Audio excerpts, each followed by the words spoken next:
Ayan, good morning everyone. Ayan, meron tayo ditong 3 kilograms of hipon. Ayan, na ibinabad natin sa Sprite. Tapos ngayon, papakuluan naman natin siya sa Sprite. Para po yan sa ating recipe na butter shrimp. Ayan.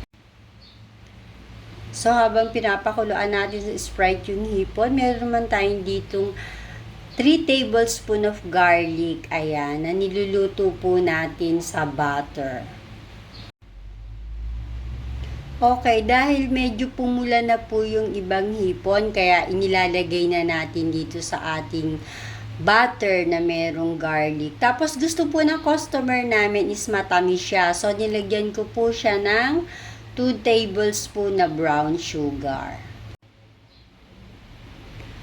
Okay, bakit po natin inaalis yung hipon dito sa pagpapakulo kapag mapula na? Kasi po para hindi po siya ma-overcook.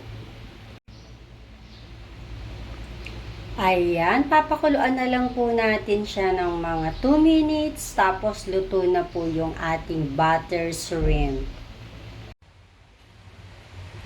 Ayan, luto na po ang ating butter shrimp. So, please continue to subscribe to my channel. Dito lang po yan sa YouTube. Also in TikTok, Facebook, and Instagram. Thank you for watching!